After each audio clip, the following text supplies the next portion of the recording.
पढ़िएगा, निर्गमन का पुस्तक निकाल लीजिए, वहां 4 अध्याय के निकाल लीजिए। तब ऐसा हुआ, मार्ग पर जो है सराय में यहोवा ने मूसा से भेंट करके उससे मार डालना चाहा।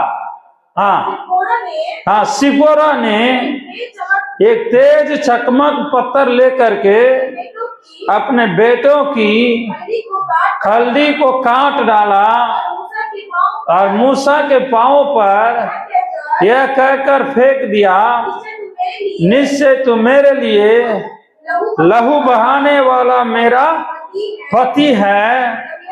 तब यहोवा ने उसको मारने से छोड़ दिया। ध्यान दीजिएगा, यहाँ पर आप लोग सभी लोग ध्यान दीजिएगा। यहाँ पर देखिएगा, परमेश्वर मूसा को मार डालने के लिए चाहा। परमेश्वर किसको मार डालने के लिए चाहा? मूसा को, जो कि बहुत बड़ा सेवक बना था भविष्य में। वो बहुत बड़ा सेवक बना है, लेकिन अभी नहीं बना है। वो मिस्र देश से भाग करके आया, मिदान में रहने लगा। मिदान में रहने के बाद वहां पर शादी कर लिया, वहां पर उनके बाल बच्चा भी हो गया। लगभग 40 वर्ष वहां रहने लगा। इधर ध्यान दीजिएगा, 40 वर्ष रहने लगा। उसके बाद परमेश्वर उसको दर्शन दिया। दर्शन देके तुम मिस्र में जाना है, मेरे लोगों को छुड़ा करके लाना है। तो वो बोला, प्रभु मैं बोलने से कैसे मानेगा? तो उसके लिए वो कुछ ना कुछ चमत्कार करके दिखाया। बोला, आपके हाथ में क्या है? लाठी है। तो बोला, लाठी को नीचे गिरा, तुरंत तो सांप बन गया। बोला, इस तरह आपके द्वारा मैं चमत्कार कराऊंगा, आपके बात को लोग मानेंगे, कि इसलिए आप जाइए, मेरे लोगों को छुड़ा करके लेकर आइए। लेकिन जब वो जा रहा था अपना पत्नी बच्चा को लेकर के, रास्ता में अचानक परमेश्वर का क्रोध भड़कने लगा, उसको मार डालने के लिए चाहा। मूसा एक पास्टर बनने वाला है, मूसा एक अगुआ बनने वाला है। अभी मान चले कोई पास्टर इन दिनों में बिना बपतिस्मा लिए हुए वो आपको सेवा करने के लिए आएगा, तो आप क्या उसको ग्रहण करेंगे? समझ रहे ना? पुराना नियम में खतना जो था, अभी नया नियम का बपतिस्मा के बराबर था। तो बपतिस्मा का बराबर था, उसके लिए भी एक वचन है, और इसलिए उसको पढ़ने के पहले हम इसको समझा के आज जाएंगे, ध्यान सुनिएगा। तो इसलिए देखिए, वहां पर परमेश्वर जो है, ये मूसा जो था, जब मिस्र में रह रहे थे, उस समय में उनको जो है लगभग अपने लोगों के साथ में उन्होंने कई दिनों से रहा। उनको हर एक नियम मालूम था। अब्राहम को परमेश्वर ने जिस समय में और जो दर्शन दिया, उन्होंने बोला कि अपना जो भी बाल बच्चा होगा, मतलब अपना बेटा को क्या करना है? खतना करवाना है। पुराना नियम का बपतिस्मा के बराबर था, नया नियम में नहीं है। लेकिन पुराना नियम में जो कोई परमेश्वर को ग्रहण करेगा या परमेश्वर को मान करके चलना चाहता है, उसका भी आदमी को खतना करना जरूरी था। इसलिए अब्राहम अपने बेटों को, अपने नौकर को, अपने नौकर का सभी बच्चों को भी खतना करवाया। उसी परंपरा जो है पूरे यहूदी लोगों के साथ में आ रहा था। लेकिन जो है इस बात को जानते हुए अभी जो है मूसा जो है मिदान में जा करके शादी कर लिया। मिदानी लोग जो है परमेश्वर को जानते थे।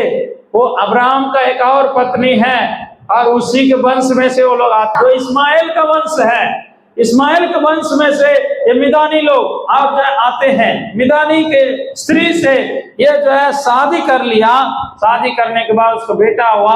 8वां रोज उसको खतना करवाना है, 8वां रोज उसको खतना करवाना है। लेकिन उसने नहीं किया इसलिए कि वो पत्नी जो थी परमेश्वर को जानने वाली नहीं थी। अब्राहम की मतलब जो है परंपरा से नहीं थी। अब्राहम की वो जो योजना को परमेश्वर का दिया हुआ उस कानून को, विधि को, नियम को नहीं जानती थी। इसलिए वो करने के लिए तैयार नहीं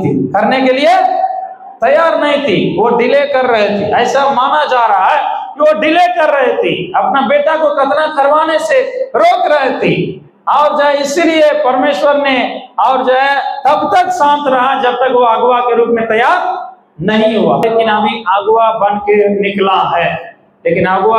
निकला है, तो पहले अपने आप को एकदम सही करना जरूरी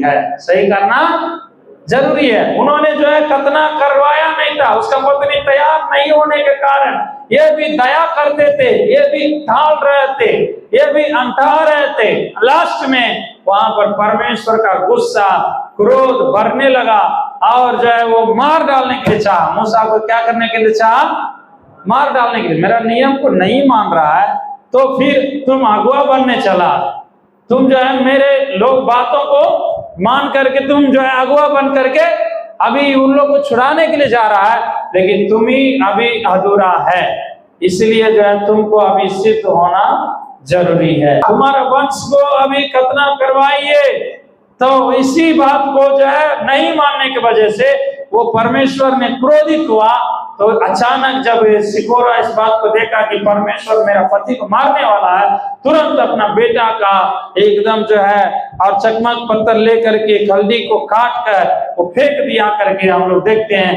परमेश्वर ने इस बात से उन्होंने क्षमा कर दिया, उसको मारने से छोड़ दिया कि इन्होंने जो है बोल दिया कि ये मेरा लहू बहाने वाला पति है। पति पत्नी का मतलब लहू का संबंध, और जब तक पति पत्नी जो है शादी का नहीं है तब तक नहीं है, मतलब शादी होने के बाद लहू का संबंध में आ जाते हैं। हालेलुया। भाई से बढ़ के हो जाते हैं पति, माँ बाप से बढ़ के हो जाते हैं पति, और पत्नी भी वैसे ही माँ बाप से बढ़ के हो जाते हैं। इसलिए बोल रहा है लहू बहाने वाला मेरा पति है। ऐसे बोल करके वो परमेश्वर का उस नियम को तुरंत पूरा कर दिया। ताली बजा के परमेश्वर के नाम को महिमा करें। बोले प्रभु यीशु मसीह की जो कहेंगे हालेलुया। लेकिन हम लोग ऐसा बनना नहीं चाहिए। परमेश्वर हम लोग को जो है मारने के लिए आएगा तभी हम बात मानेंगे। बोलिए, परमेश्वर आपको ऐसा ही मतलब जबरदस्ती करते रहे, वैसा ही जबरदस्ती करते रहने के लिए आपको मौका नहीं देना है। परमेश्वर जो है नया नियम के दिनों में आपके ऊपर दया करता है और आपके ऊपर में जो है तरस खाता है, आपको चेतावनी देता है कि सुधर जाओ, सुधर जाओ, सुधर जाओ। नहीं सुधरते हैं तो एक दिन जो है हमारे विरुद्ध में परमेश्वर भी हो सकता है। उस समय में हम लोगों को बड़ी मुश्किल होगा।